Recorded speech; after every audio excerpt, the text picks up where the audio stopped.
It's worse already because one could imagine, okay, it happened, it's happening again, coming at a time when most of all we don't really understand the reasons for the scarcity. I was just talking to a friend some few minutes ago, and in my own conclusion, we've judged that maybe perhaps the allies of the nation, whom they had a cause at hand, and fuel was all over. Now the fastings are over, prayers are over, salahs are over, and everybody is back on the street. And then boom, fuel scarcity comes up again. So it's left to the Malays and all of them. We don't know the reason, but it's so devastating actually. For as far as I'm concerned, we have no fuel scarcity. We have what you call individual bigotry. A person will just wake up in the morning and start raising up fuel money everywhere.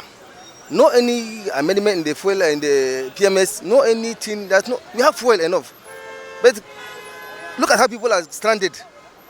Massacre Road, Kefi and what have you, and people, Airport Road, no vehicle.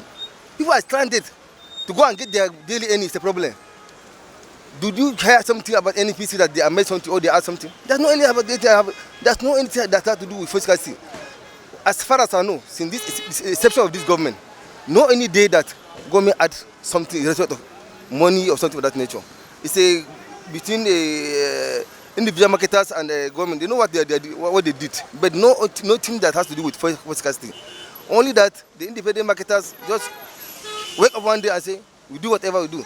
Pump A 270, pump B 170, pump C 300. You see female, everybody just leave his business, carrying jerrycans anywhere you go in. Nigeria is united, must be united. We are one Nigeria. No any fuel scarcity, and it will be ended inshallah. The last time before the Salah, before the fasting, fuel scarcity everywhere. Nobody knows what's happening, and it's stopped.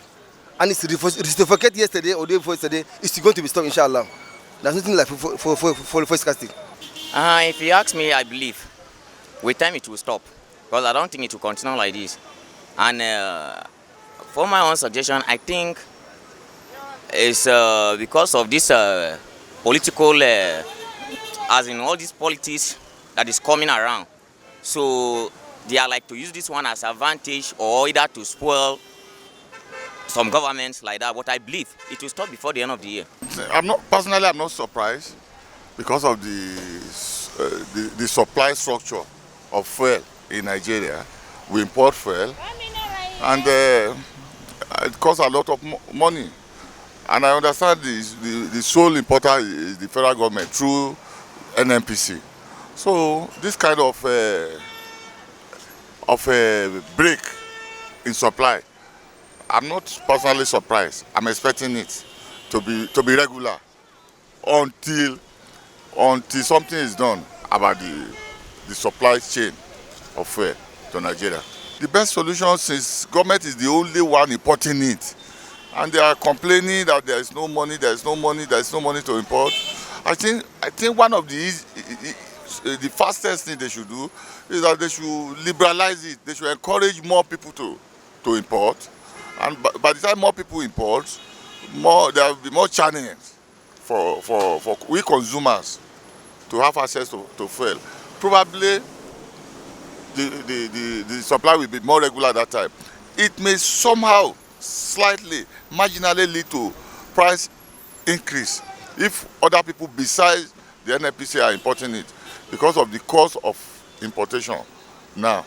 So, but I think in the meantime, in the immediate solution, more people should be encouraged to be involved in the importation of fuel to Nigeria.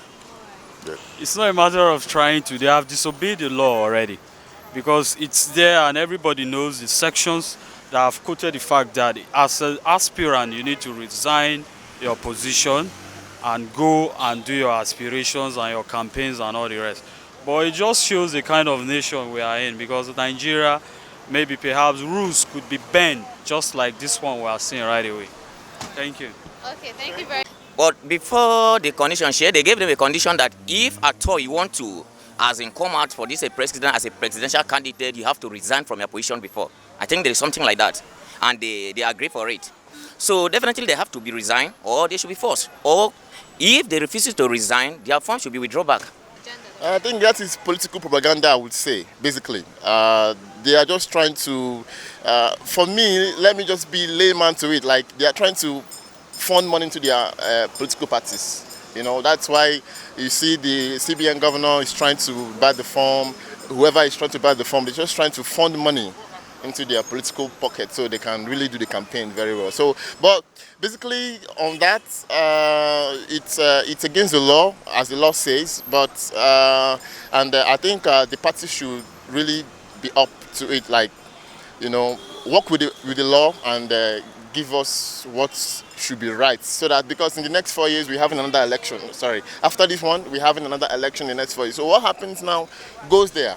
So if these things are being said to be like this, it should be like that. Like you don't have to be in your public office and then you're vying for another public office. It's wrong, and I think the law should really speak out on this, and the parties should also do their job and make sure that whoever is not qualified for now should not be on the party list on the primaries. The reason based notes to them. As far as I'm concerned, the section of the whole issue is in the court. It will be decided by the court. Whatever the court, the Supreme Court come with the verdict, you can be the loser or the gainer. It's left for you. But as far as I'm concerned, they are politicians. They have the mandate. They have the right to do everything. So far, there's no problem about that. That's how I feel it. Thank you very much, sir. See, there's some legal issues that is involved. There is a electoral law that has been signed by the president. According to the electoral law, this year, 2022, those people are supposed to have resigned by now. And I even understand that some of the parties that have them, they've instructed them to resign. But at the same time, I understand that there was a court case, a court judgment somewhere in Umahia. Those people who refuse to resign, they are staying put based on that court judgment. So, but Nigeria, everybody is looking for a loophole to entrench their own opinion, their own view, their own interest. And I think generally what is happening is that people are exploiting the loophole here. Some people are exploiting the court judgment. Some people are insisting on the electoral law. So at the end of the day, let's see. I understand that there will be a court of appeal judgment on the same issue later this week. So let's see how the court of appeal goes. Yes.